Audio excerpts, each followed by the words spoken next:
আসসালামু আলাইকুম সুপ্রিয় দর্শক, আমি আব্দুল্লাহ আল মামুন স্বাগতম জানাচ্ছি এই সেশনে। আজকে বাইরে বেশ বৃষ্টি হচ্ছে। বিকালবেলা আমরা ফুটবল খেলছিলাম এবং বিকাল থেকে সন্ধ্যা গড়ছিল, তখনই আকাশের অবস্থা একটু এলোমেলো এবং আকাশটা খুব দ্রুত অন্ধকার হয়ে আসলো এবং একটা হিমেল হাওয়া বইছে। আমরা বুঝতেছি যে একটা বৃষ্টি আসবে, বাতাস হচ্ছে, বাতাসটা ধীরে ধীরে আরও গুরুতর হচ্ছিল এবং এক সময় মাগরিবের 15-20 মিনিট আগে সম্পূর্ণ জায়গাটা অন্ধকার হয়ে গেল। And we are playing football on that time. শরীরে বাতাস লাগছে, আমরা খেলছি ফুটবল, অনুভূতিটা ভালোই। এবং আমার ওই সময় মনে হচ্ছে যে একটা স্মৃতি ক্রিয়েট হচ্ছে, কারণ অনেকটাই অন্ধকার কিন্তু তবু বলটা দেখা যাচ্ছে। আমরা এখনও খেলছি, আমরা অপেক্ষা করছি মাগরিবের আজান দেবে, আমরা খেলা শেষ করব। এবং ওই সময় আকাশের অবস্থা ছিল বিভিন্ন কালারফুল, হলুদ, নীল, লাল, দেখতে চমৎকার লাগছিল। এবং আমার স্কিনে আমি অনুভূতি পাচ্ছিলাম একটা হিমেল হাওয়ার, আমার প্রাণ জুড়ে যাচ্ছিল। And we are playing football, যেটা আমার favourite. Number 1, I am getting this beautiful experience. Number 2, আমার চোখ সুন্দর সুন্দর জিনিস দেখছে। নাম্বার 3, আমার মাথা চিন্তা করছে যে যখন আমার বৃষ্টি দরকার তখন বৃষ্টি হচ্ছে, কার কতটুকু পানি দরকার, আমার খাদ্য কতটুকু উৎপন্ন হওয়া দরকার সেটাও উৎপন্ন হচ্ছে। এই প্রত্যেকটা জিনিসকে ক্যালকুলেটেড ওয়েতে একজন সত্তা ফ্যাসিলিটেট করছেন, যার ফলেই আমি এক্সিস্ট করছি, যার তৈরি করা সিস্টেমে আমি এক্সিস্ট করছি। যখন আমি চিন্তা করি ডিএনএর কথা, ডিএনএর প্রত্যেকটা কোড ধীরে ধীরে ডিকোড হচ্ছে সময়ের আবর্তনে এবং আমার শরীর প্রস্ফুটিত হচ্ছে, আমি আরও বড় হচ্ছি, আমার সময়গুলো শেষ হচ্ছে। এই ডিএনএর ইন্টেলিজেন্স, রাইট? এত বড় মহান সত্তা সব কিছু সৃষ্টি করছেন, আপনাকে আমাকে ফ্যাসিলিটেট করছেন এই সিস্টেমকে। তিনি আমাকে এমনি এমনি সৃষ্টি করেননি এবং আমি তার সৃষ্টিকুলের একজন সৃষ্টি হয়ে আমার মন চায় চিন্তা করতে যে তিনি কি আমাকে কোনো উদ্দেশ্য দিয়েছেন। নিঃসন্দেহে তার দেওয়া যদি উদ্দেশ্য থেকে থাকে সেটা হবে সবথেকে সুন্দর, সবথেকে ফলপ্রসূ। হ্যাঁ, তিনি আমাকে উদ্দেশ্য দিয়েছেন, যেটা আমি খুঁজে পাবো এই বইটি পড়ে। আপনি আপনার জীবনের উদ্দেশ্যকে যতভাবেই কনস্ট্রাক্ট করুন না কেন, আপনার সংক্ষিপ্ত সময়ে জাস্ট চিন্তা করুন, 1 ট্রিলিয়ন বছর পর আপনি বসে চিন্তা করছেন যে ওই কাজগুলো করা কি অর্থিত ছিল। আপনি যদি কোরআন থেকে আপনার উদ্দেশ্য নেন তাহলে হয়তো আপনি চিন্তা করবেন yes, that was worth it, কারণ এটা লং টার্ম সাস্টেনেবিলিটি আছে, লং টার্ম ভ্যালু আছে। And this is the beauty, যখন আপনি আপনার সৃষ্টিকর্তার উদ্দেশ্যে জীবন অতিবাহিত করবেন। চলুন আমরা শক্ত করে ধরি তার দেওয়া গ্রন্থে, কারণ তার দেওয়া গ্রন্থই পারে আমাদের সঠিক ডিরেকশন দিতে এবং যেটা আপনার অন্তর স্যাটিসফাইড করবে। আজকে আমরা আলোচনা করব আমাদের জীবনের একটা খুব বড় অংশ নিয়ে। কোরআনে আল্লাহ বলছেন সুদ নিয়ে, রিবা নিয়ে। তো এই বিষয়ে আমার নলেজ একদমই সীমিত, বাট মানুষের ডিমান্ড অনুযায়ী আমাদের এই বিষয়ে কথা বলা দরকার। স্যারকে আমি আমার অ্যাঙ্গেল থেকে যতটুকু জানি আমি জিজ্ঞেস করব প্রশ্ন, এবং আমি আন্তরিকভাবে রিকোয়েস্ট করব স্যার যদি মেহেরবানি করে নিজের জীবনলব্ধ অভিজ্ঞতা থেকে আরও অনেক কিছু অ্যাড করেন, যেটা কিনা এই সেশনকে আরও ফলপ্রসূ করতে পারে, অনেক মানুষকে সাহায্য করতে পারে। আমি প্রশ্নগুলো জিজ্ঞেস করি ডক্টর সালাম আজাদ স্যারকে। He is former assistant professor of BUET. আসসালামু আলাইকুম স্যার, আপনি কেমন আছেন? আসসালামু আলাইকুম সবাইকে। আলহামদুলিল্লাহ, আমি ভালো আছি। আল্লাহর দরবারে হাজার হাজার লাখ লাখ শুকরিয়া, যিনি আমাকে এই সৌভাগ্যটুকু করে দিয়েছেন আপনাদের মতো জেনজিদের সঙ্গে যুক্ত হওয়ার। বিশেষ করে আপনারা যখন কোরআন প্রসঙ্গে জীবনের বিভিন্ন বিষয় নিয়ে কথা বলেন, অবশ্যই আমি ভালো ফিল করি এই বিষয়ে কথা বলতে। আর আপনি শুরুতে যে সায়েন্টিফিক জিনিসগুলো বললেন, আমার মনে হয় আমরা পরবর্তীতে কোনো একটা সময় এই সায়েন্টিফিক বিষয় নিয়েও হয়তো কথা বলতে পারি। আমি একটা জিনিস আপনার ইন্ট্রোডাকশনের রেফারেন্স অনুযায়ী বলতে চাই। দেখুন, আল্লাহ কোরআনে বিভিন্ন জায়গায় বলেছেন আল্লাহ সব কিছু সৃষ্টি করেছেন সূক্ষ্ম মেজার্ড ওয়েতে। এভরিথিং হ্যাজ বিন ডিটারমাইন্ড, মানে আল্লাহ বলেছে যে স্ট্রাকচার্ড ওয়েতে, সুন্দরভাবে সূক্ষ্মভাবে কি কতটুকু লাগবে, কখন কি লাগবে, আল্লাহ সব সৃষ্টি করেছেন। তো যে আল্লাহ সব কিছু এত সূক্ষ্মভাবে সৃষ্টি করেছেন এবং বারবার বলেছেন যে আল্লাহ যে গাইড বুক আমাদেরকে দিয়েছেন, যে কোরআনের কথা আপনি বললেন, সেটা কমপ্লিট, শুধু কমপ্লিট না, পারফেক্ট। সো এটার বাইরে আমরা যদি আমাদের জীবন ব্যবস্থার, জীবনের যে কোনো বিষয় নিয়ে কথা বলতে চাই, যেটা আপনি বললেন যে সুদ নিয়ে কথা বলতে চাই আমরা টুডে, কোরআনকে যদি আমরা ফলো করি তাহলে everything is so crystal clear, আমাদের কোনো রকমের সন্দেহের কোনো অবকাশ থাকার কারণ নেই।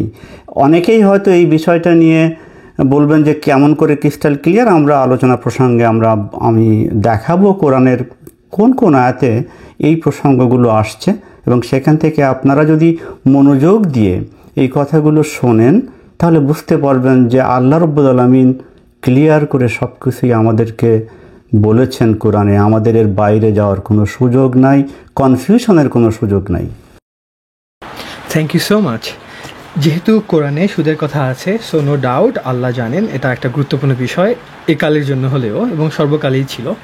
সো আমরা জানতে চাই স্যার, কোরআনে এক্স্যাক্টলি সুদ সম্বন্ধে আল্লাহ কি কি বলেছেন এবং ওটা দিয়ে আল্লাহ এক্স্যাক্টলি কি বুঝিয়েছেন। যদি এই প্রেক্ষাপটটা আগে ক্লিয়ার হতো তাহলে আমি নেক্সট প্রশ্নগুলো করতে পারতাম। দেখুন, আমরা যে বিষয়টা নিয়ে কনফিউশন তৈরি করি সেটা হলো আল্লাহ রাব্বুল আলামিন কোরআনের কোথাও সুদ শব্দটাই ব্যবহার করেন নাই। সুদের আরবি অর্থ হতে পারে ফায়দা। আল্লাহ যে শব্দটা ব্যবহার করেছেন সেটা হলো রিবা। এই রিবাকে কিছু কিছু ইংলিশ ট্রান্সলেটররা রিবাকে বলেছে ইউজারি মানে হলো অতিরিক্ত সুদ। কিন্তু আমি মনে করি রিবার সঙ্গে অতিরিক্ত সুদ বা সুদ এগুলো বলা কোনো সুযোগই নাই। কেন নাই সেটা আমি বলবো। রিবাকে যারা সুদ বলছে, ইন্টারেস্ট বলছে, এটা যে ভুল সেই জিনিসটা আমি আপনাকে বলার চেষ্টা করব। আপনি যে প্রশ্ন করেছেন যে আল্লাহ রাব্বুল আলামিন কোরআনে কি বলেছেন এই সুদ সম্পর্কে, আমি যেটা বলবো, আমরা শব্দটাকে সুদ না বলে রিবা হিসেবে বলি। যেহেতু আমরা মোটামুটি সবাই জানি রিবা একটা আরবি শব্দ, এবং আমরাও আমাদের ধর্মগুরুরাও যখন কথাগুলো বলেন তারা সুদ বললেও অনেক সময় রিবা শব্দটাই ব্যবহার করেন। আজকের আলোচনার খাতিরে আমরা সুদ শব্দটাকে না এনে রিবা বলবো, আর সুদ এবং রিবা যে এক জিনিস নয় সেটা আমি সুন্দরভাবে বলবো।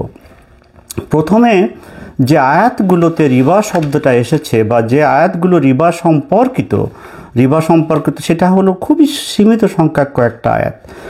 সূরা বাকারার 2 নম্বর সূরার 275 থেকে যদি আমরা 280 পর্যন্ত আয়াতগুলো পড়ি তাহলে এইগুলো মোটামুটি এই রিবা সম্পর্কিত আয়াত।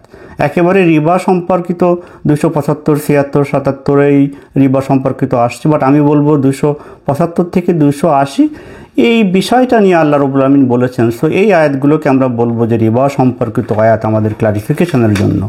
আরও কয়েকটা আয়াতে আসছেন, সেটা হলো 3 নম্বর সূরা ইমরানের 130 নম্বর আয়াত, 4 নম্বর সূরা নিসার 161 নম্বর আয়াত, এবং 30 নম্বর সূরা রুমের 39 নম্বর আয়াত। এই হাতে গোনা কয়েকটা আয়াত যদি আপনারা মনোযোগ দিয়ে পড়েন, ওই তর্জমা পড়ার সময় সুদ শব্দটা ব্যবহার না করে যদি রিবা শব্দটা ইউজ করে বোঝার চেষ্টা করেন তাহলে দেখবেন যে আপনাদের এটা খুবই ক্লিয়ার হয়ে যাবে। এখন আমি কি আরও ডিসকাস করবো এই আয়াতগুলো নিয়ে না? Please talk about distinguish between রিবা অ্যান্ড সুদ। What is exactly meant by রিবা? দেখুন, আল্লাহ 275 নম্বরের আয়াতেই যদি যায়, 2 নম্বর সূরার 275 নম্বর আয়াতেই যদি যায়, আল্লাহ রাব্বুল আলামিন ক্লিয়ার করে বলছেন যে যারা এই রিবা নিচ্ছে তারা শয়তান দ্বারা প্রভাবিত। মানে রিবাটাকে একেবারে একটা খারাপ কাজ, একটা শয়তানি কাজ বলে আল্লাহ বলছেন। এখন আমরা বুঝতে পারি যে তাহলে রিবা কী জিনিস আসলে। আল্লাহ বলছেন, এখানে আবার বলছেন যে আল্লাহ কেনা বেচা বা ব্যবসাকে হালাল করেছেন কিন্তু রিবাকে করেছে হারাম। আমরা সবাই এটা জানি যে কোরআনেরই আল্লাহ বলছেন যে আমরা কেনা বেচা ব্যবসাকে হালাল করেছি কিন্তু রিবাকে করেছি হারাম। এখন রিবাটা কী জিনিস এখনও ক্লিয়ার না। কিন্তু দেখেন, আমি এর আগেও বিভিন্ন সময় বলেছি যে আল্লাহ রাব্বুল আলামিন যেহেতু বলছেন কোরআন কমপ্লিট, কোরআন ইজ ইটসেলফ হলো এর ক্লারিফিকেশান, এবং এটাই আমাদের গাইডলাইন। সো আল্লাহ ক্ল্যারিফাই করে দেন সব কিছু, একটা কিছু বলেন পরে আবার নিজেই ক্ল্যারিফাই করে দেন। পরবর্তী নাম্বার আয়াতে যদি আমরা যাই, পরবর্তী নাম্বার আয়াতে যাওয়ার আগে আমি 277 নম্বর আয়াতটা একটু বলবো। 277 নম্বর আয়াতে আল্লাহ রাব্বুল আলামিন বলছেন যারা ঈমান এনেছে, যারা আমিলুস সালেহাত করে, নামাজ কায়েম করে বা জাকাতের কথা বলছে, সেটাকে আল্লাহ প্রেস করতেছে যে এই গুণগুলো তোমাদের মধ্যে থাকা দরকার, এই জিনিসগুলো ভালো। তারপরে আল্লাহ রাব্বুল আলামিন 278-79 নম্বর আয়াতে যে বলছেন যে তোমরা যারা এই রিবা নিয়ে কাজকাম করছো, তোমরা এই রিবাটাকে বাদ দাও, আর যদি তা না দাও তোমরা মানে যেগুলো এতদিন করেছো এটাকে তোমরা রিপেন্ট করো, অনুতপ্ত হও, আল্লাহর কাছে ক্ষমা চাও, আল্লাহ মাফ করে দিবেন। আর যদি তা তোমরা না করো তাহলে আল্লাহ এবং রসুল তোমাদের বিরুদ্ধে যুদ্ধর ঘোষণা দিচ্ছেন। মানে রিবা যে এত খারাপ জিনিস সেটা এই ব্যাপারে কোনো সন্দেহ নেই। আল্লাহ এবং তার রসুল যুদ্ধের ঘোষণা দিচ্ছে রিবার এগেনস্টে। তারপরে আল্লাহ রাব্বুল আলামিন 280 নম্বর আয়াতে আল্লাহ বলছেন যে তুমি রিবা যাদেরকে দিয়েছো এরা যদি অক্ষম হয়, এরা যদি এমন হয় যে দরিদ্র মানুষ, এরা তোমাকে রিবা ফেরত দিতে পারছে না, তুমি মাফ করে দাও। তুমি শুধুমাত্র তোমার যে ক্যাপিটাল, সেই ক্যাপিটালটা তুমি 281 নম্বর আয়াতে এই ধরনের কথা বলছে যে তুমি যে টাকাটা দিয়েছো সেই টাকাটাই নাও, তুমি রিবার সব কিছু মাফ করে দাও। আমি এখানে এবার 276 নম্বর আয়াতে আসি এবং 280 নম্বর আয়াতে একটা শব্দ আল্লাহ নিয়ে আসছেন। আমি রিবার সাথে কম্পেয়ার করার জন্য একটা শব্দ এনেছেন। আমি আপনাকে যদি বলি যে বিপরীত শব্দ বলেন সত্য, তার বিপরীত শব্দ কি বলবেন? মিথ্যা, রাইট? ভালো, মন্দ, সৎ, অসৎ, এইগুলো হলো বিপরীত শব্দ। দেখেন রিবাটা কি জিনিস সেটা বোঝানোর জন্য আল্লাহ একটা বিপরীত শব্দ নিয়ে এসেছেন 276 নম্বর আয়াতে। সেই শব্দটা কি? সেই শব্দটা হলো সাদাকা। আমার সমস্ত গায়ের লোম খাড়া দিচ্ছে, বিকজ যদি কেউ কোরআনটাকে অন্তর দিয়ে বোঝার চেষ্টা করতো তাহলে রিবা কী জিনিস তাদের কাছে না বোঝার কোনো কারণ নাই। কারণ আল্লাহ রিবাকে বোঝানোর জন্য বিপরীত যে শব্দটা এনেছেন সেটা হলো সাদাকা। ঠিক একইভাবে 280 নম্বর আয়াতে আল্লাহ ওই একই শব্দ এনেছেন, রিবাকে বোঝানোর জন্য বিপরীত যে শব্দ এনেছেন সেটা হলো সাদাকা। তাহলে রিবাটা কি জিনিস? রিবা হলো সাদাকার অপোজিট একটা জিনিস। হোয়াট ইজ সাদাকা? আপনাকে একবারে দিয়ে, মানে কাউকে কোনো কিছু একবারে দিয়ে দিলাম, আপনি কাউকে কোনো কিছু দিয়ে দিচ্ছেন কেন? আল্লাহকে সন্তুষ্টির উদ্দেশ্যে, আল্লাহর সন্তুষ্টির উদ্দেশ্যে আপনি বিপদগ্রস্ত মানুষকে, সাদাকা কিন্তু আপনার বন্ধুকে দিচ্ছেন না, মানে আপনার আত্মীয় বিপদগ্রস্ত মানুষকে দিচ্ছেন, যারা বিপদে পড়েছে, যারা দরিদ্র, যাদের দরকার, সেই সব লোকদেরকে আপনি সাদাকা দিচ্ছেন আল্লাহকে খুশি করার জন্য। আর কিছু লোক করছে কি, এই বিপদগ্রস্ত অসহায় মানুষকে রিবা দিচ্ছে, ইনস্টেড অফ সাদাকা তারা দিচ্ছে রিবা। তাহলে রিবাটা কি জিনিস? রিবাটা হলো শোষণ।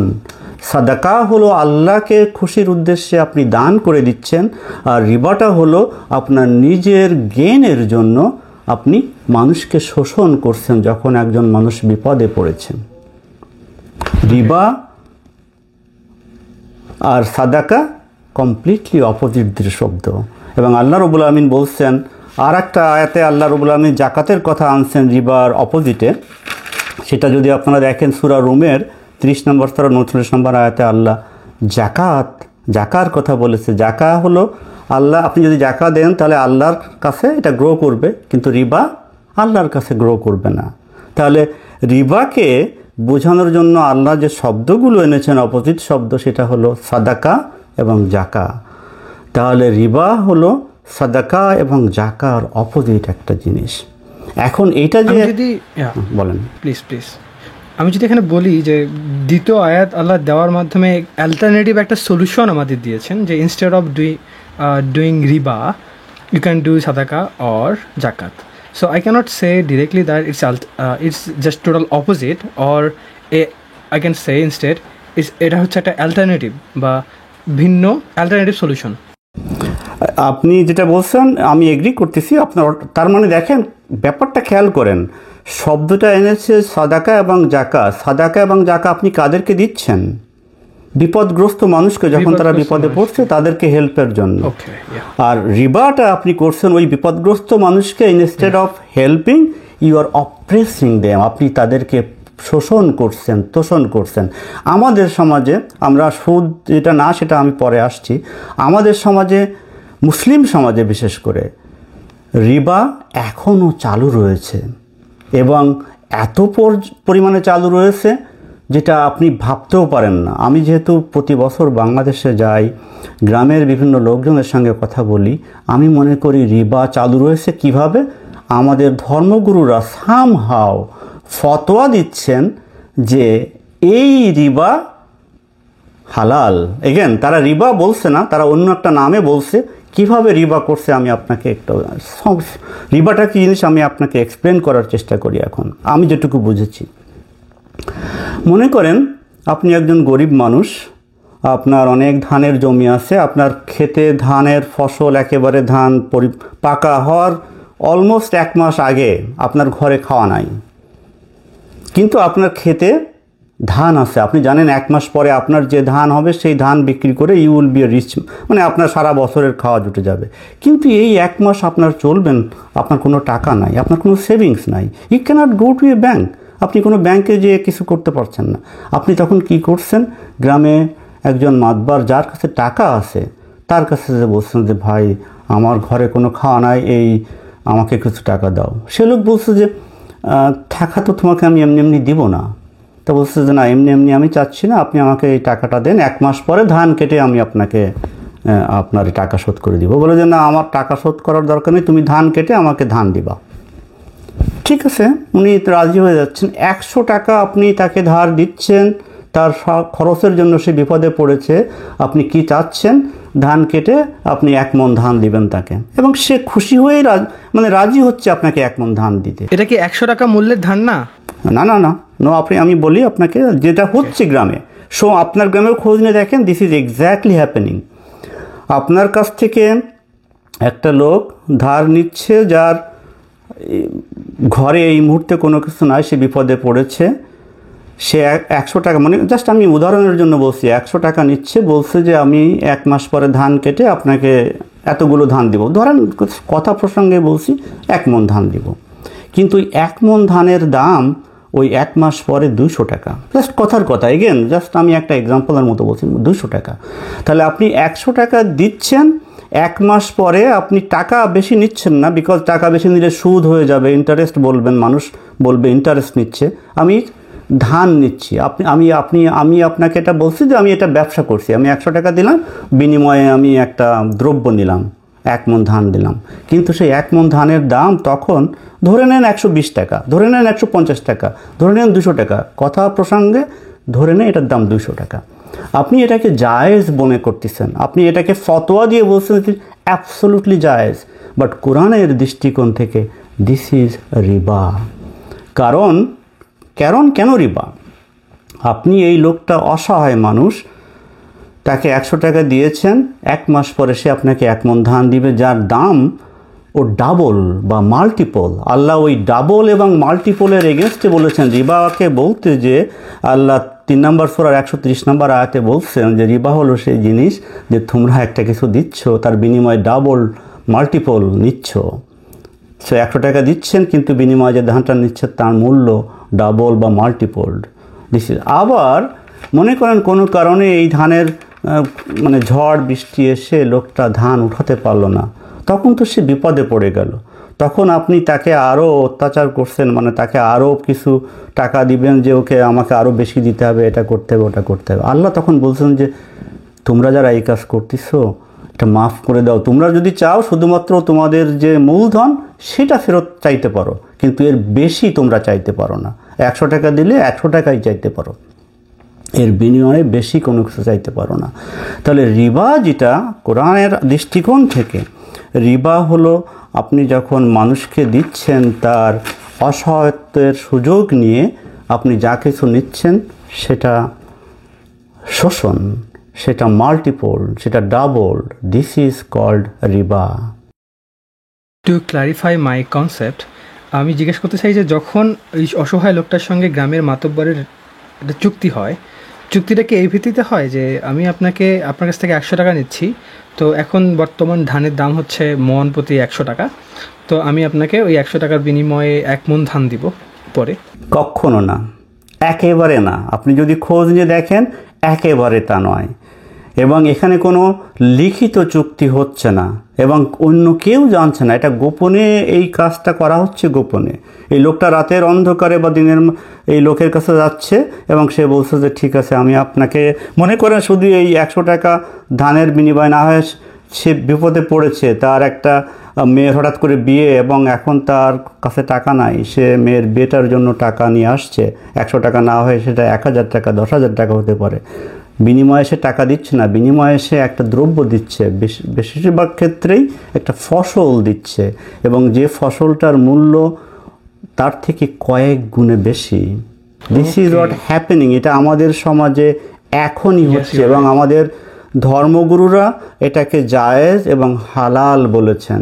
কোরআনের দৃষ্টিকোণ থেকে আমি যেটুকু বুঝেছি, দিস ইজ কল্ড রিবা। ওকে, তাহলে ওই মুহূর্তে দুই পার্টি জানে যে আমার 100 টাকার তুলনায় আমি যে দ্রব্যটা দিব ওনাকে ওইটার দাম বেশি, ওই মুহূর্তেই বেশি, আবার ফিউচারে আবার বেশি হলে তো কোনো কথাই নেই। সো ওকে, দুই পার্টি জানে, তার মানে একটা চুক্তি হচ্ছে যে আই এম গেটিং, মানে কমের কোনো সন্দেহই নেই যে আমি এখানে লস খাবো বা এরকম কিছু। কমের কোনো সন্দেহ নাই যেটা জিনিস। আর আপনি যেটা বলছেন এটা আমি ডিসএগ্রি করি, কোনো চুক্তি আসলে হচ্ছে না, এটা একতরফা। ওই লোকটা হলো বিপদে পড়ে এসেছে, তার কোনো সে নাই এখানে। যে লোকটা টাকাটা নিচ্ছে তার সেখানে কোনো সে নাই।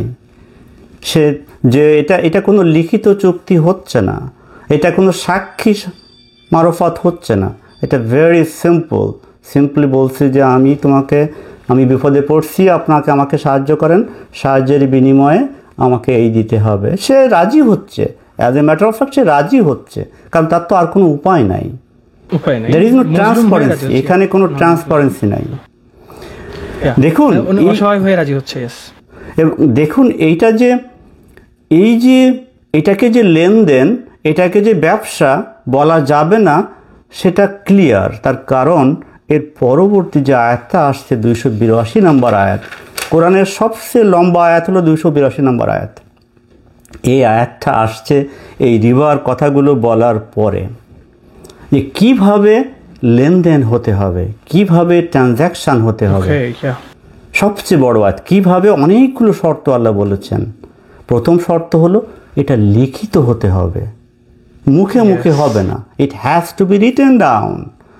সেকেন্ড শর্ত হলো এটা সাক্ষী থাকতে হবে এবং এই চুক্তিগুলোর সমস্ত পুঙ্খানুপুঙ্খভাবে লিখিত হতে হবে, যে নিয়ম কানুন, টার্মস অ্যান্ড কন্ডিশন, কবে দিবে, কি পরিমাণ দিবে, কখন দিবে, কিভাবে দিবে, everything has to be written. Allah even বলছে যে এটা যত তুচ্ছই মনে হতে পারে না কেন, তারপরও তোমাদের সব কিছু লিখে রাখতে হবে। এই লিখে রাখার সময় যে লোকটা ধার নিচ্ছে সে এটা আন্ডারস্ট্যান্ড করছে কিনা সেটা তার মুখ থেকেই জানতে হবে, যে সে যেন ডিকটেট করে যে হ্যাঁ আমি বুঝতে পারছি যে এই কন্ডিশনে আমি টাকাটা নিচ্ছি। এবং এখানে আরেকটা মজার ব্যাপার হলো, এখানে অনেকেই এই আয়াতটা পড়ার পরে এই লেনদেন সম্পর্ক ছাড়াও আর একটা বিষয় নিয়ে আসে। এখানে আল্লাহ বলছেন যে 2জন সাক্ষী থাকতে হবে, 2জন পুরুষ। আল্লাহ বলছেন যদি 2জন পুরুষ না পাও, তোমরা যদি 1জন পুরুষ পাও তাহলে 2জন মহিলা, 1জন পুরুষ আর 2জন মহিলা।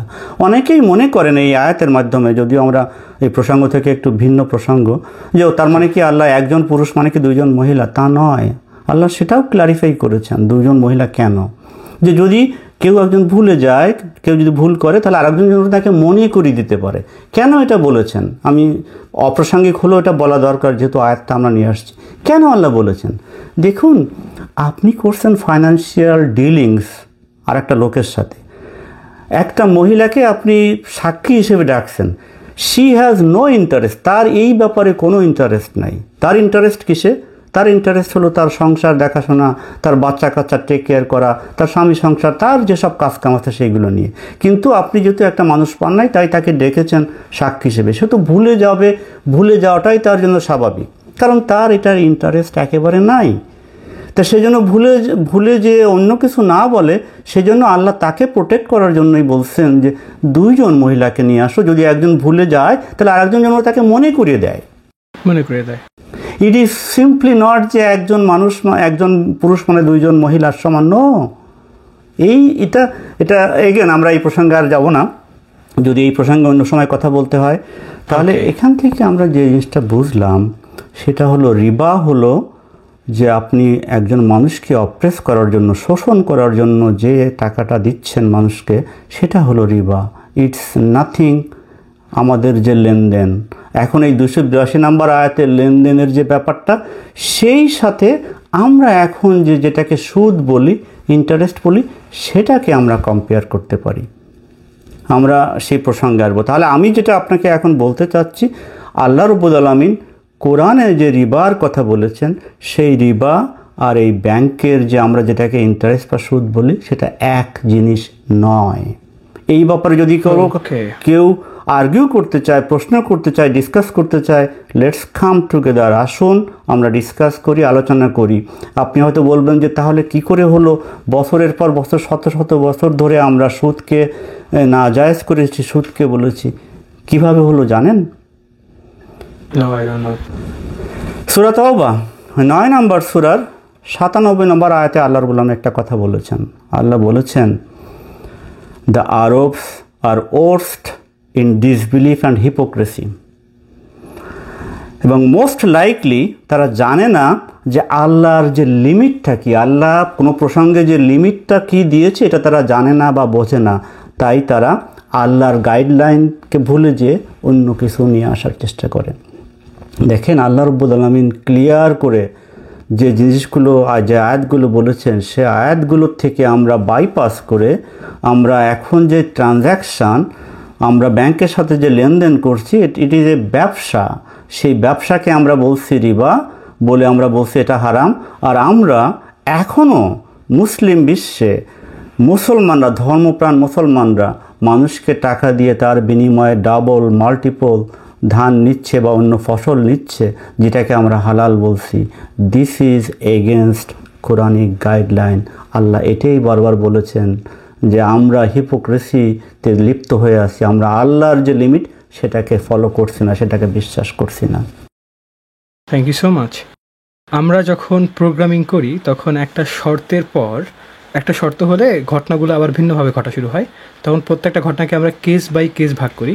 তারপর এই কেস হলে আরেকটা শর্ত লাগাই, ওই কেস হলে আরেকটা শর্ত, ওই কেস হলে আরেকটা শর্ত, আবার ওই কেসের যদি নতুন নতুন শর্ত তৈরি হয়, ওগুলোতেও আরেকটা শর্ত, আরেকটা শর্ত। কোরআন যখন পড়ছি, কোরআনে আল্লাহ একটা ঘটনার কথা বললেন একটা আয়াতে, পরে কি হতে পারে আল্লাহ খুব ভালো করে জানেন এবং ওই বিষয়ে সমাধান দিচ্ছেন। যেমন আপনি এখানে রিবা, তারপর হচ্ছে যেটা হচ্ছে চুক্তিভিত্তিক সুদ বা সামথিং, তারপর এদিকে একজন মহিলাকে সাক্ষী না দুইজন কেন, এবং তার আল্লাহ কোন কনফিউশনটা হতে পারে ওই কেসটা সলভ করে দিলেন। আর আমরা আসলে জিনিসগুলোকে কনটেক্সুয়ালাইজ করি না। আমরা একটা প্রিকনসেপ্ট নোশন দিয়ে যখন কোরআন পড়া শুরু করে দিই, আমাদের মাথায় ধারণা আছে যে আমরা করতে চাই যে নারীদের একটু ছোটো করি সামথিং, তখন ওই অ্যাডটা পেয়েই এই অ্যাডটা আছে, দেখো একজন নারী, দুজন নারী ইজগোলটা একজন পুরুষ, কিন্তু কনটেক্সটটা সবসময় খেয়ে ফেলি। I think this is a thing, right? And আপনি যে ঘটনাটা বললেন যে প্রথম ক্ষেত্রে যে আল্লাহ যখন বললেন যে রিবা খুবই ওর্স সামথিং, তারপর আল্লাহ বললো যে চুক্তিভিত্তিক সাক্ষী এরকম থাকুক, তো আপনি দ্বিতীয় ঘটনাকে কম্পেয়ার করলেন উইথ সুদ। তার মানে যদি দ্বিতীয় ইয়াতে সাক্ষী আছে এবং উনিও যিনি কিনা অসহায়, তিনিও এগ্রি করলেন যে এত টাকা বেশি দিব সামথিং এত বছরের মধ্যে উইথ সাক্ষী। সো এই জিনিসটা আমারও মনে হচ্ছে যে মডার্ন সুদের মধ্যেই পড়ে। এক প্রকার এক্সট্রা টাকা নিচ্ছি এবং একটা উইটনেস আছে, শোষণ করার কোনো ব্যাপার নাই। Do you think so? আমি একটা জিনিস ক্লারিফাই করি, 282 নম্বর আয়াত যেটা আমরা বলছি, সেই 282 নম্বর আয়াতে কিন্তু আল্লাহ রিবা শব্দটা আনেন নাই। এখানে রিবার কোনো প্রসঙ্গ নাই। আল্লাহ শুধু বলছেন যে লেনদেনের যে শর্ত, ট্রানজ্যাকশান কিভাবে করতে হবে সেটা আল্লাহ ক্লিয়ার করে বলছেন যে রেকর্ডেড হতে হবে, সাক্ষী থাকতে হবে, everything has to be transparent. যে লোকটা নিচ্ছে সে ডিকটেট করবে যে আমি কি নিচ্ছি, এবং শর্ত কি, টার্মস অ্যান্ড কন্ডিশান পুরাপুরি যেটা যত ডিটেলই হোক না কেন সেটার জন্য পুরাপুরি লিখে রাখা হয়, রাইট? তো এবং তারপরে যে এই যে সাক্ষী, সেখানে একটা লোক, তার মানে আপনি যেটা বললেন, yes you are absolutely right. আপনার শেষের প্রসঙ্গে যে আল্লাহ এই 282 নম্বর আয়াতে যে কথাগুলো বলছেন সেটার সাথে আমরা এখন যে ব্যাংকিংয়ের লেনদেন করছি সেটা জাস্টিফাইড। তার মানে আমরা ব্যাংকিংয়ের সাথে আমরা ব্যাংকে টাকা জমা দিলাম, মনে করেন আপনি ব্যাংকে টাকা জমা রাখলেন সেভিংস অ্যাকাউন্টে, টাকাটা রাখলেন, কিন্তু আপনি তো বলে দিচ্ছেন না যে আমাকে এত টাকা দিতে হবে এর বিনিময়ে। ব্যাংকে আপনাকে একটা নির্দিষ্ট ঠিক করে দিচ্ছে যে আপনি 3% or 4% হোয়াটএভার আপনি একটা সেভিংসের বিনিময়ে আপনি পাবেন, ব্যাংকে আপনাকে ঠিক করে দিচ্ছে। আপনি মনে করেন ব্যাংক থেকে লোন নিচ্ছেন, আপনি একটা লোন নিলেন যে বাড়ি করার জন্য কিংবা একটা ব্যবসা করার জন্য, 30 বছর ধরে আপনি এই টাকাটা শোধ করবেন। আপনি কত টাকা শোধ করবেন সেটা সুন্দরভাবে লেখাপড়া হচ্ছে সাক্ষীর মাধ্যমে, এবং আপনি এটা সব কিছু জেনে শুনে আপনি নিচ্ছেন এবং মনে করতেছেন যে এটাই আপনার বেটার। এটা তো গোপনে কোনো কিছু হচ্ছে না, অলিখিতভাবে। দেয়ার আর মাল্টিপল ব্যাংকস, যেখানে আপনি এই ব্যাংকে না যে অন্য ব্যাংকে, যদি কোনো ব্যাংকে আপনি বেটার বেনিফিট পান আপনি সেই ব্যাংকে যাবেন। ইউ হ্যাভ দ্য অপশান, এখানে আপনাকে শোষণ করা হচ্ছে না। 282 নম্বর আয়াতে যা বলছে আর এই আমরা এখন যে লেনদেন করছি সেটা 282 নম্বর আয়াতের সাথে সামঞ্জস্যপূর্ণ। আমি একটা উদাহরণ দিয়ে আপনাকে বোঝানোর চেষ্টা করি, যারা আমাদের কথাগুলো শুনছেন তারা বোঝার চেষ্টা করেন এই ব্যাপারটা, তাহলে বুঝবেন যে কেন 282 নম্বর আয়াতের সাথে এখনকার ব্যাংকিং লেনদেন বা আমরা যেটাকে সুদ বলি সেটা জাস্টিফাইড, এটা হারাম না কেন সেটা আমি আপনাকে বুঝাই। মনে করেন আপনি আমাকে বললেন যে ভাই আপনার কিছু টাকা দরকার, আমাকে কিছু টাকা দেন, আমি থাকি আমেরিকায়, সো আমি আপনাকে $1 পাঠালাম, যে আপনি $1 পাঠালাম, এবং শর্ত হলো আপনার সাথে আমার লেখাপড়া শর্ত হলো যে আপনি 30 বছর পরে এই টাকাটা আমাকে শোধ করে দিবেন। 30 বছর পরে আপনি আমাকে টাকাটা দিবেন। কত টাকা দিবেন ধরে নিলাম, আপনারা যারা মনে করেন যে ইন্টারেস্ট সুদ এগুলো খারাপ জিনিস, ধরে নিলাম যে না আমি $1 দিয়েছি, 30 বছর পরে $1 নিব। আমি $1 নেওয়াটা জাস্টিফাইড না, তারপরও তর্কের খাতিরে ধরে নিচ্ছি $1 নিব। এখন দেখেন, আমি যখন 30 বছর আগে আপনাকে $1 দিয়েছি, আপনি তো আর ডলার হিসেবে পান নাই, আপনি পাচ্ছেন টাকা। আপনি এই $1 বিনিময়ে কয় টাকা পেয়েছেন ব্যাংকে? 60 টাকা। 30 বছর আগে $1 মানে 60 টাকা ছিল। আর 30 বছর পরে আপনি যখন আমাকে এই $1 ফেরত দিবেন, আপনাকে কত টাকা দিতে হবে? 120 টাকা কমপক্ষে। You're talking about inflation, right? Forget about inflation.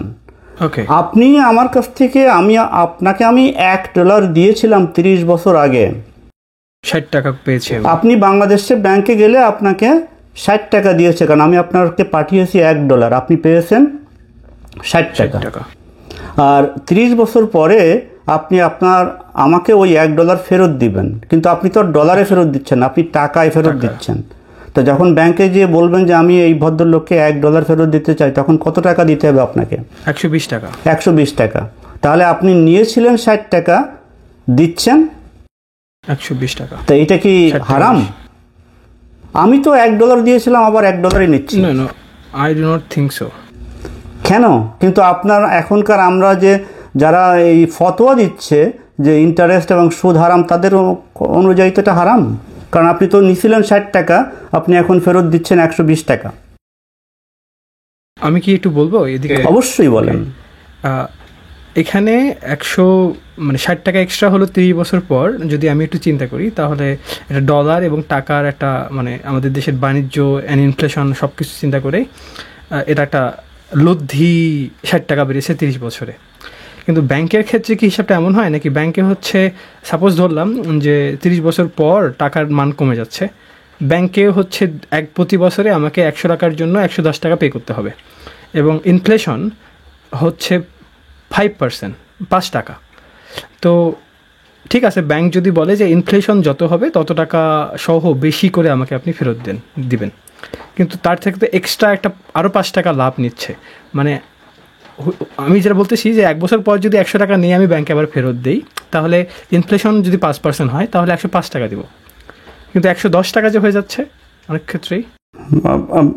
ভালো প্রশ্ন করেছেন। তা আপনি 105 টাকা দিলেন, এই যে ব্যাংকটা ওখানে বসে আছে 100 জন লোককে এমপ্লয় করছে, আপনি তাহলে ব্যাংকের ওই 100 জন লোককে সে ম্যানেজ করবে কিভাবে সে তাদেরকে পয়সা দিবে? Sounds logical, yeah, you're right. আপনার কি মনে হয় যে আল্লাহ রাব্বুল আলামিন একজন তার মাথা আমাদের মতো বোকা, যে আল্লাহ বোঝেন না যে আমাদেরকে? না। আল্লাহ ক্লিয়ার করে বলেছেন হোয়াট ইজ রিবা। কেন আল্লাহ 282 নম্বর আয়াতে এই রিবার পরে নাজিল করেছেন? আমি যেটা মনে করি, যদি আল্লাহ এই 282 নম্বর আয়াত নাজিল না করতেন, তাহলে এই যে ফতোয়াবাজরা বা আমাদের যারা ফতোয়া দিচ্ছে যেটা খারাপ, তাহলে কী হতো? গরিব মানুষকে কেউ টাকা ধার দিত না, লোন দিত না। আপনি একটা ব্যবসা করতে চান, আপনাকে কেউ ব্যবসা করার টাকা দিত না। কিন্তু আল্লাহ 282 নম্বর আয়াত নাজিল করার ফলে আল্লাহ এনকারেজ করতেছে যে যাদের কাছে টাকা আছে তারা যেন টাকা নিয়ে বসে না থাকে, তারা যেন টাকা দেয়, তারা যেন ধার দেয়, তারা যেন মানুষকে উপকার করে, কিন্তু তার বিনিময়ে সব কিছু লেখাপড়া করে রাখে, যেন যে লোকটা টাকা নিচ্ছে সে যেন জানে সে তার কি শর্তে সে টাকা নিচ্ছে। কিন্তু এই যে রিবার যে ব্যাপারটা ছিল, সেখানে কোনো সাক্ষী সাবত নাই, কোনো লেখাপড়া নাই, মানুষকে শোষণ করার উদ্দেশ্যে এই কাজগুলো করা হচ্ছিল, যেটা এখনও আমাদের সমাজে চালু রয়েছে এবং আমাদের ধর্মগুরুরা সেটাকে জায়েজ বা হালাল করে দিয়েছেন, কিন্তু সেটাই হলো আসল রিবা। আলহামদুলিল্লাহ, যে সুদ এবং রিবার সম্বন্ধে আমার আন্ডারস্ট্যান্ডিংটা এক প্রকার ক্লিয়ার, যে আমি ডিস্টিংগুইশ করতে পারছি। তো আমি একটু নিজে থেকেই সুদকেই ভিলিফাই করি, সুদকেই ভিলেন বানাই। এরকম যে সুদের ক্ষেত্রে আমি যখন একজন ব্যাংকের কাছ থেকে টাকা নিলাম, আমি ব্যাংকের কর্মচারীদের বেতন ভাতার জন্যে সব কিছু মিলিয়ে, যেহেতু তারা সাক্ষী কাগজপত্রের কাজগুলো করছেন, সব কিছু করছেন, তাই আমি ইনফ্লেশন বাদেও আর একটু বেশি টাকা দিচ্ছি যাতে করে জিনিসটা সাস্টেনেবল হয়।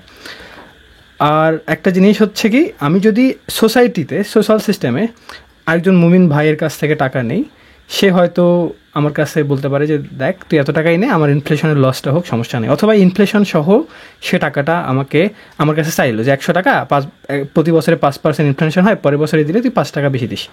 তো আমি 105 টাকা তাকে দিলাম। তো এখানে অন্যান্য কিছু মানুষের সাক্ষী ছিল এবং তাদেরকে আমাকে পে করতে হয়নি, কারণ তারা সোশ্যাল মানুষ, সাধারণ মানুষ, আশেপাশের ভাই।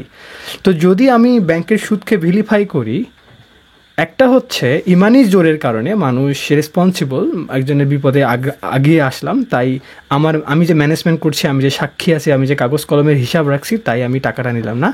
আর একটা ব্যাংক সম্পূর্ণ professional, doesn't care about Iman or something.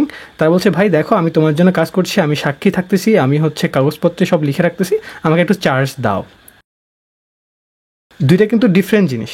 তো আমাদের মধ্যে যে সোসাইটিতে সিস্টেমটা আমার মনে হয়, সেটা আমরা ইমানি চেতনা থেকে ওই ম্যানেজমেন্টের টাকাটাকেও মনে করতে চাই যে এটাও নেওয়া ঠিক না। ম্যানেজমেন্টের টাকা কি কোনোভাবে খারাপ বা শোষণের মধ্যে পড়বে? Absolutely not. ওটা যদি না হয় তাহলে সোসাইটি চলবে কি করে? দেখুন, আল্লাহর সোসাইটি চলবে কি করে? একটা সোসাইটিকে আপনি চালু রাখার, আপনার কি মনে হয় যে আল্লাহ রাব্বুল আলামিন আমাদেরকে জাস্ট, তাহলে তো আমাদের যদি শুধুমাত্র আমরা সোসাইটির কথা চিন্তা না করতাম, গ্রোর কথা চিন্তা না করতাম, তাহলে তো মানে এই ইসলামিক সোসাইটিটা কমপ্লিটলি একটা সেই, আমি কি বলবো, আমি ভাষা হারিয়ে ফেলছি।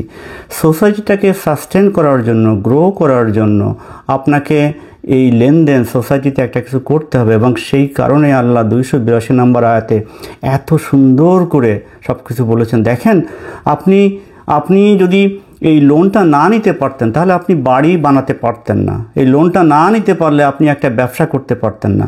তা যারা লোনটা দিচ্ছে তারা যদি কোনো বেনিফিট না পাবে, তারা লোনটা দিবে কেন আপনাকে? তো আপনি কি ডক্টর ইউনূসের এই ক্ষুদ্র ঋণ প্রকল্পকে এক প্রকার তিনি যদি বিলিভার হন, একটা ওয়ারশিপ হিসেবে দেখবেন? কি হিসেবে? ওয়ারশিপ মানে আল্লাহর, মানে একটা ভালো কাজ। উনি যে মানুষকে উপকার করছেন, সেই উপকারের বিনিময়ে উনি যে মানুষ খুশি হয়ে তাকে যে বেনিফিটটা দিচ্ছে, এটা তো অ্যাবসলিউটলি ভালো কাজ। এটা কি খারাপ কেন বলবেন? আপনি যে ব্যাংকগুলো আপনাকে লোন দিচ্ছে বাড়ি করার জন্য, যে ব্যাংকগুলো আপনাকে লোন দিচ্ছে ব্যবসা করার জন্য, আপনি তো তাদের কাছে কৃতজ্ঞ থাকবেন, বিকজ তারা না দিলে আপনি করতে পারতেন না। মনে করেন আমরা যেটা করছি ইসলামের নামে, আমরা কি করছি, আমরা মুদারা বা অ্যাকাউন্ট খুলেছি ইসলামী ব্যাংকে, যে ওকে এমনি ব্যাংকের সাথে লেনদেন করা হারাম, আপনি মুদারাবা ব্যাংকের যে করেন, কি করছেন আলটিমেটলি? তারা একটা আপনাকে বলছে লস এবং লাভের হিসাব আপনি নেবেন, কিন্তু তারাও তাদের স্ট্যাটিস্টিক্স অনুযায়ী যে আমাদের বছরে এই পরিমাণ লাভ হয়, সেরকম একটা লাভের একটা অংশ আপনাকে দিচ্ছে। It's exactly same thing.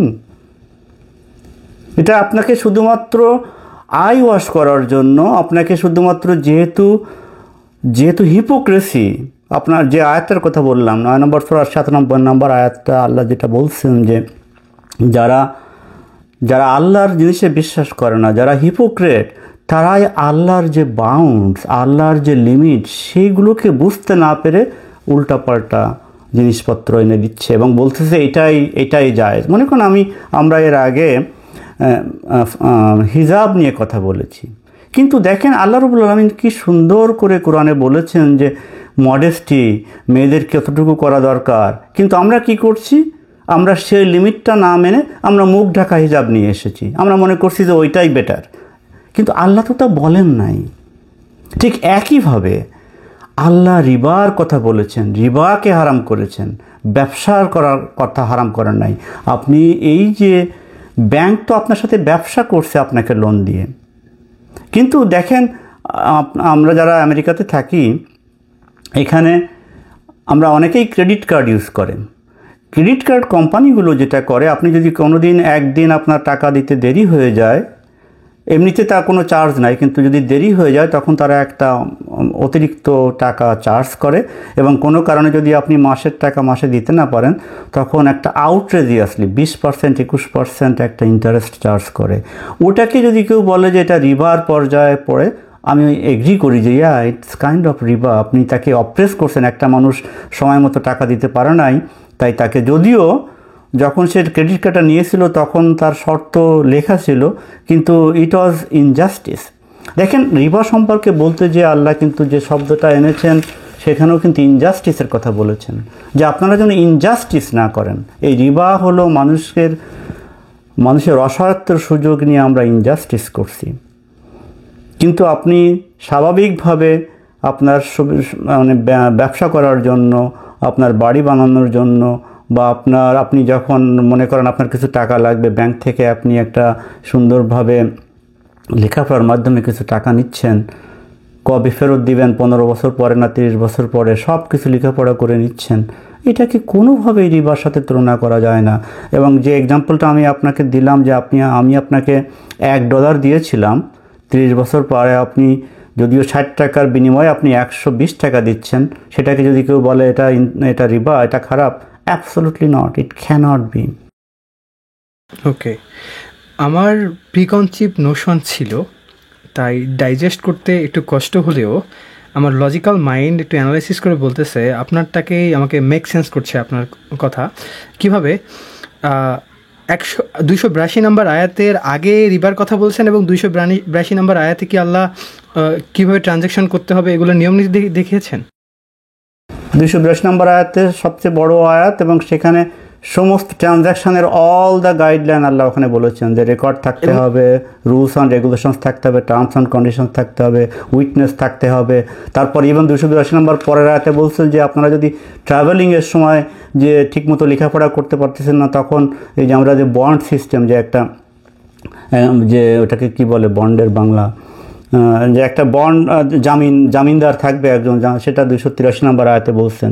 তার মানে ট্রানজ্যাকশান যে করতে হবে, ট্রানজ্যাকশান যেন মানুষ করা বন্ধ করে না দেয়, সেই জন্যই আল্লাহ 282 নম্বর 283 নম্বর আয়াতে সুন্দর করে বলছেন। তারপরে আবার 285 নম্বর আয়াতে যে আল্লাহ আবার বড় করে বলছেন যে নবীজি, আল্লাহ রাব্বুল আলামিন যা কিছু পাঠিয়েছে, নবীজি যেমন বিশ্বাস করেন, যারা বিশ্বাসী তারাও বিশ্বাস করেন, এবং আমরা নবীগণের মধ্যে কোনো পার্থক্য করি না, এই সব কথাবার্তা এখানে বলছেন। আল্লাহ সুন্দর করে মেনলি যে জিনিসটা বলতে চেয়েছেন, যে আমরা যেন আল্লাহ যা বলেছেন তার বাইরে বেশি বোঝার না চেষ্টা করি। আমি এর আগে একদিন বলেছিলাম যে আল্লাহ যা হারাম করেন নাই সেটাকে হারাম মনে করাও কিন্তু বড় পাপ। আল্লাহ যা হারাম করেছেন সেটাকে হালাল মনে করা যেমন পাপ, আর আল্লাহ যা হারাম করেন নাই সেটাকে হারাম মনে করাও কিন্তু বড় পাপ। Your right. আমি আমার প্রশ্নের সিকোয়েন্সেই থাকবো যে 282 নম্বর আয়াতে আমি জানলাম কি আছে, 281 নম্বর আয়াতে কি রিবার কথা বলছেন আল্লাহ? 281 নম্বর আয়াতে আল্লাহ রিবা সম্পর্কে আল্লাহ বলছেন যে তোমরা এমন একটা দিনের সম্পর্কে তোমরা সতর্ক হয়ে যাও যেদিন তোমরা সবাই আল্লাহর কাছে ফিরে যাবে এবং তোমরা যা কিছু করেছো সেই অনুযায়ী তোমাদেরকে রিওয়ার্ড দেওয়া হবে এবং আল্লাহ কখনোই তোমাদের উপর কোনো রং করেন না। রিবার কথা কত দূর আগে ছিল, মানে এটা আমি একটা বিষয় কানেক্ট করতে চাচ্ছি, ইউ উইল আন্ডারস্ট্যান্ড। এই 275 থেকে 281 নম্বর আয়াত পর্যন্ত এটা রিবা সম্পর্কিত, রিবা প্রসঙ্গ 275 থেকে শুরু করেছে রিবার কথা, এবং যে কথাগুলো আল্লাহ বলছেন সব রিবা প্রসঙ্গেই আল্লাহ বলছেন। তারপরে বলতে যে 282 নম্বর আয়াতে আল্লাহ বলছেন যে তোমরা তো এতদিন রিবা করেছো, মানুষকে শোষণ করেছো, লেখাপড়া করে রাখো নাই, মানুষকে শর্তগুলো ঠিকমতো দেওয়া নাই, উইটনেস রাখো নাই, মানে ইনডিরেক্টলি আল্লাহ এগুলো বলছেন। 282 নম্বর আয়াতে বলছেন যে তোমরা যখন এই লেনদেন করবে তখন এইভাবে তোমরা করো। ওকে, যদি আমি এখন কানেক্ট করি 281 আগে এবং 282 পরে থেকে, 282 পরে আল্লাহ যেহেতু ট্রানজ্যাকশনের কথা বলছেন, সাক্ষীর কথা বলছেন, যদি আবার ট্রাভেলিংয়ে থাকো তাহলে সাক্ষী কীরকম হবে সব কিছুর কথা বলছেন। তার মানে আল্লাহ চাচ্ছেন যে এই লেনদেনটা হবে খুব ফেয়ার, যাতে করে কেউ শোষণ না হয়, এই জিনিসটাকে আল্লাহ এমফাসিস করছেন। তার মানে তার আগের আয়াতে আল্লাহ মানে কোনটার কাউন্টার দিলেন? 82 আয়াতে আনফেয়ার একটা ঘটনা করতেছে, আনকন্ডিশনাল একটা ঘটনা করতেছে। এক্স্যাক্টলি। সো যেহেতু আনকন্ডিশনাল থেকে আল্লাহ এদিক দিয়ে সুইচ করলেন, আমার এখন মনে হচ্ছে যে রিবা সম্বন্ধে আল্লাহ এক্স্যাক্টলি যেটা আপনি বলেছেন, একদম আনকন্ডিশনাল শোষণের একটা ব্যাপার যেটা আনফেয়ার, অন্ধকারেই হয়ে যাচ্ছে এবং গ্রামে এটা খুবই হচ্ছে। Yes, you are absolutely right, আমার লজিক এটাই বলছে। ইয়া, সো আমার আই থিঙ্ক এটা একটা ধাক্কা আমার জন্য। Of course I had some preconceived notion এবং এই জিনিসটা এত সুন্দরভাবে ক্লিয়ার হলো। তো যদি আমি এখন আপনার জিনিসটা যেভাবে আমাকে বোঝালেন and my logic is accepting it, এটা হয় তাহলে যত প্রশ্ন আছে, ব্যাংকে চাকরি করা যাবে কি না, ব্যাংকে টাকা রাখা যাবে কি না, ব্যাংকে চাকরি করলে ওই ছেলের সঙ্গে মেয়ের বিয়ে দেওয়া যাবে কি না, সব কিছুই তো অবসলিট হয়ে যাচ্ছে। মানে অবশ্যই যাবে, তারা তো হারাম কিছু করছে না। তারা শুধু হারাম কিছু করছে না তা না, বরং তারা একটা ভালো কাজ করছে। কারণ 282 নম্বর আয়াতে আল্লাহ এই যারা সাক্ষী, এরা যদি তারা যেন ভুল কিছু না লেখে, সুন্দর করে লিখে রাখে সমস্ত নিয়মকানুনগুলো, তাহলে তাদের জন্য রিওয়ার্ডের কথা বলা হচ্ছে। তার মানে যারা ব্যাংকে চাকরি করছে তারা যদি উল্টাপাল্টা কিছু না করে, যে লোকটা লোন নিতে আসছে তাকে যদি সুন্দরভাবে বোঝায় এবং তার টার্মস অ্যান্ড কন্ডিশনগুলো তারা সুন্দর করে লেখে, কোনো রকমের প্রতারণা না করে, তাহলে তো তারা একটা ভালো কাজ করছে। তাদের সাথে তো আপনার বরং আরও খুশি হয়ে তার মেয়ে বিয়ে দিবেন যে এরা আল্লাহর পথে একটা ভালো কাজ করছে। ওয়াও, একদম 180 ডিগ্রি সুইচ মাই থট।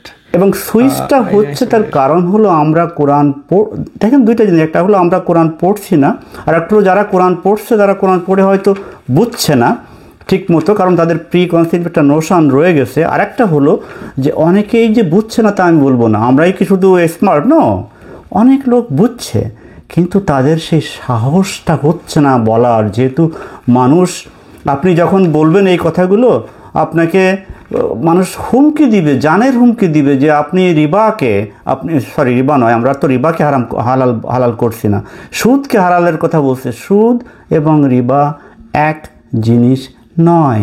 এবং আপনি যেটা বলছেন যে এই রিবা হলো একটা আনজাস্ট, আনফেয়ার একটা প্র্যাকটিস, আল্লাহ এটার এগেনস্টে যুদ্ধ ঘোষণা করেছেন। নট আমাদের যে ব্যাংকিংয়ে আমরা যেটাকে সুদ বলছি, ইন্টারেস্ট বলছি, এইটার এগেনস্টে নয়। You're right, thank you so much. আমি একটা প্রসঙ্গের কথা, এটা আমার পার্সোনাল ইমোশনাল সব কিছু বলতে পারেন। আমি একজন মানুষ দ্বারা ইম্প্যাক্টেড হয়েছি, যার কথাগুলো আমার রিজনিং লজিকের সঙ্গে যাচ্ছিল। The channel is call scientific Tafsir, video contents are by Zakaria Kamal. I think তিনিও আমাদের ভিডিও দেখেন, I have witnessed it from analytics. Kindly, if you could emphasis on this topic as well, it will be very helpful. We can have some different perspective as well. Sir, at last, please tell us something about this topic. Please provide us some light about this topic and other as well as কিছু misconception যেটা এখনো প্রচলিত আছে, and we can conclude this session then. দেখুন, আমি আপনারা যারা আমাদের কথা শুনছেন তাদের উদ্দেশ্যে আমি বলবো, আমরা যদি আপনাদের অন্তরে আপনাদের যে ধারণা আপনাদের এতদিন ধরে ছিল সেই ধারণার বিপরীতে আমরা কথা বলছি, ডেফিনেটলি আপনারা ক্ষমা করে দিয়ে না, আপনাদেরকে আঘাত করার কোনো উদ্দেশ্য সমাধান নেই। আর আপনারা যদি মনে করেন যে আমরা কোরআন পড়ে যা বুঝেছি ইট মেক্স সেন্স, আল্লাহ রিবারকে তুলনা করতে যে সাদাকার কথা এনেছেন, জাকার কথা এনেছেন, রিবার অ্যান্টোনিম, সো সাদাকা এবং জাকার অপোজিট হলো রিবা, যেটা শোষণ। আপনারা যদি মনে করেন যে না আমরা আসলে ঠিক কথা বলছি, কোরআন অনুযায়ী আমরা যা বুঝেছি সেটা বলছি, আমি বলবো যে আমাদের সমাজকে হেল্প করার জন্য আমি বলবো এই সেশনটা আপনারা আপনাদের বন্ধু বান্ধব আত্মীয় স্বজন সবার সঙ্গে শেয়ার করেন, যতটা পারেন শেয়ার করেন। কারণ আমাদের সমাজে রন্ধ্রে রন্ধ্রে আমরা এমন কিছু করছি যে সমাজকে একেবারে কুড়ে কুড়ে খাচ্ছে। আমরা এই ব্যাংকিংয়ের এই ট্রানজ্যাকশানগুলোকে হারাম বানিয়ে আমরা আসলে রিবাকেই জাস্টিফাই করার চেষ্টা করেছি, যার জন্য গ্রামে গঞ্জে মানুষ ব্যাংকে যে টাকা নিচ্ছে না, বরং আপনার কাছে এসে টাকা নিচ্ছে, যার কাছে টাকা আছে এবং তাকে আলটিমেটলি যা দিচ্ছে সেটাই হলো রিবা। আপনারা যা করছেন সেটাই হলো রিবা। এগেন আমি আপনাদেরকে দোষ দিচ্ছি না, আমরা এই সোসাইটির ভিতরে আমরা যারা যা কিছু করছি। তাই আমি আপনাদেরকে রিকোয়েস্ট করব, আমাদের সবাইকে রিকোয়েস্ট করব যে আসুন আমরা কোরআনকে বোঝার চেষ্টা করি। শুধুমাত্র একটা আয়াত পড়েই রিবার অর্থ যেন আমরা শোধ না করি। আল্লাহ রিবা কি জিনিস সেটা সুন্দর করে 276 নম্বর, 77 নম্বর, 78 নম্বর, 79, 80, 81, 82 যে আল্লাহ বলছেন। তারপরে আবার এই যে 3 নম্বর সূরায়, 4 নম্বর সূরায়, 30 নম্বর সূরায় যা কিছু বলছেন, আপনারা যদি এই আয়াতগুলো সুন্দর করে রিবাটাকে রিবা হিসেবে রেখে পড়ার চেষ্টা করেন, বোঝার চেষ্টা করেন, আমার বিশ্বাস আপনারা বুঝবেন। আর আপনি যে ভদ্রলোকের কথা বললেন তাদেরকেও আমরা রিকোয়েস্ট করব, যদি আপনারা মনে করেন যে না আমরা ঠিক বলছি না, আসুন আমরা কথা বলি, আমরা ডিসকাস করি। আমি মনে করি যে এইটা বাংলাদেশে এমন একটা পর্যায়ে চলে গিয়েছে যে আপনারা মেয়ে বিয়ে দেওয়ার সময়ও ব্যাংকে চাকরি করলে তার সাথে মেয়ে বিয়ে দিচ্ছেন না। আপনি আপনার বান্ধবীকে আইসক্রিম খাওয়াবেন, সেও জিজ্ঞেস করছে এটা সুদের টাকা কিনা। ইটস ভেরি সারপ্রাইজিং, আমি সার্কাস্টিক্যালি বলছি, কিন্তু ইটস অ্যাবসোলুটলি আমরা যা করছি আমরা আল্লাহর গাইডলাইন থেকে দূরে চলে আসছি। আমরা হিজাবের নামে মুখ ঢেকে মনে করতেছি এটা আমরা ভালো কাজ করছি, আসলে এটা ভালো কাজ নয়। আল্লাহ বলছেন আল্লাহ যা দিয়েছেন আল্লাহর গাইডলাইন থেকে কাটছাট করার কোনো সুযোগ আমাদের নাই। নবীজিকে পর্যন্ত আল্লাহ হুঁশিয়ারি করে দিয়েছেন। 66 নম্বর সূরার 1 নম্বর আয়াত আমরা বলেছিলাম এর আগে। আল্লাহ বলছেন যে নবী আমি যা হালাল করেছি তুমি কেন তা হারাম করছো অন্যকে, তোমার ওয়াইফদেরকে খুশি করার জন্য। আমাদের কোনো সুযোগ নাই। আল্লাহ যা বলেন নাই সেটাকে হারাম, আল্লাহ যা হারাম করেন নাই সেটাকে হারাম করা, আল্লাহ যা হারাম করেছেন সেটাকে হালাল করা। সো প্লিজ রিবার সাথে আপনারা বর্তমান যুগের যে ইন্টারেস্ট এবং সুদ যেটাকে আমরা বলি সেটাকে গুলিয়ে ফেলবেন না। এটা যদি করেন আমি মনে করি আল্লাহর দরবারে আমরা জবাব দিতে পারবো না। আল্লাহ যখন এই প্রশ্নগুলো করবেন যে তুমি কেন করেছো, আপনারা জবাব দিতে পারবেন না। আসুন আমরা অর্থ বুঝে কোরআন পড়ি, আমরা কোরআন নিয়ে ডিসকাস করি এবং আমাদেরকে শোধন করে নেই, আমরা কোরআনের পথে ফিরে আসি, অন্যদের কথা বিশ্বাস না করি, অন্যদের ফতোয়ার কথা বিশ্বাস করে কোরআনকে যেন দূরে ঠেলে না দেয়। তাই আল্লাহ রাব্বুল আলামিন কোরআনের 25 নম্বর সূরার 30 নম্বর আয়াতে যে ওয়ার্নিং আমাদেরকে দিয়েছেন যে নবীজি আমাদের বিরুদ্ধে আল্লাহর কাছে অভিযোগ করবেন যে হ্যাঁ আমার প্রভু আমার লোকেরা এই কোরআন পরিত্যাগ করেছে, আমরা যেন সেই ওয়ার্নিংয়ের আক্রান্ত না হই, আমরা যেন কোরআন পরিত্যাগ না করি, আমরা যেন কোরআনকে বোঝার চেষ্টা করি। এই বলে আমি শেষ করব। সবাইকে ধন্যবাদ। আসসালামু আলাইকুম। Thank you so much sir. Allah আপনাকে অনেক বেশি বরকত দান করুন আপনার জীবনে।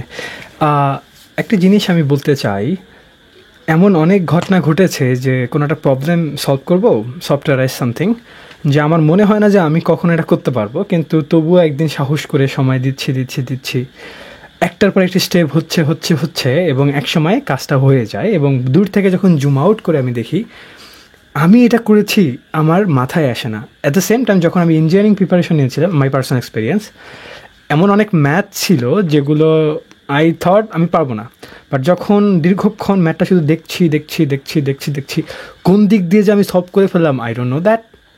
সো আমার একটা ছোট্ট কনক্লুশন বা একটা ধারণা তৈরি হয়েছে তখন থেকে যে আমি কোনো কিছুতে সময় দিব, আল্লাহ সেই বিষয়ে আমাকে উন্নতি দিবেন না, এটা হতেই পারে না। কোনো না কোনো বিষয়ে উন্নতি দিবেন। আই থিঙ্ক আল্লাহ সিস্টেমটাই ডিজাইন করছে এইভাবে যে কেউ যদি, আদম সন্তান যদি তার সময় সবথেকে মূল্যবান জিনিস কোথাও ফোকাস করে, তাহলে অটোমেটিক সে ওই বিষয়ে কোনো কিছু একটা উদ্ধার করবে। This is my personal thought. আমার যেমন অনেক ঘটনা ঘটে, যখন নতুন কিছু জানি এবং আমার প্রিকনসিভ নোশন ছিল, তখন আমি একটা ধাক্কা খাই।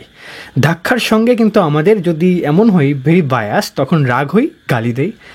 বাট এই ক্ষেত্রে যদি এমন করা যেত যে ওকে কি বলছে শুনি এবং একটু এই বিষয়ে রিসার্চ করি, সময় দিই কয়েক ঘন্টা নিভৃত্তে অন্তরালে, ঘন্টার পর ঘন্টা। এখন কেন আপনি ঘন্টার পর ঘন্টা দিবেন? আপনার জীবনের উদ্দেশ্য, okay I know you are a businessman, you have a job, আপনার ফ্যামিলি মেনটেন করতে হয়, many thing you are doing, but কাজের কাজ কি করছি যে কয়েকদিন পর কবরে যাব, আমার জীবনের উদ্দেশ্যটাকে ক্লিয়ার করলাম না? এটা কি প্রায়োরিটি রাখে না যে কয়েক ঘন্টা সময় দিতে? সো রাগ না হই, আমরা একটু এই বিষয়ে ডিপ চিন্তা করি, একা থাকি, আরও একটু পড়ি, তারপর দেখি না আল্লাহ কী করে। আমি সময় দিই, আল্লাহকে বলবো আল্লাহ আমি চেষ্টা তো করেছি, তুমি আমাকে দাওনি কেন? যদি আল্লাহ আমাদের ওই যে সূরা আল ফুরকানের 30 নম্বর আয়াতের জন্য ধরেন, তাহলে বলবো যে আল্লাহ আমি তো আমার লজিক্যাল রিজনিং দেখেছিলাম, সব কিছু দেখে তুমি আমাকে দাওনি কেন? আমি তো চেষ্টা করেছিলাম। তখন আল্লাহ কিন্তু ধরা খাবেন। সো আই থিঙ্ক আপনি যদি চেষ্টা করেন তখন আল্লাহ আপনাকে দিবেন, আই থিঙ্ক সো, যদি আনবায়াসড হয়, সিনসিয়ার হয়। সো আল্লাহ এমন কাজ করে না, আল্লাহ খুবই ন্যায় বিচারক। আল্লাহ আপনার জীবনে মঙ্গল নিয়ে আসুন, আপনার জীবন বরকতময় হোক, এই দোয়া করছি। ভালো থাকবেন, নিজের খেয়াল রাখবেন। আসসালামু আলাইকুম।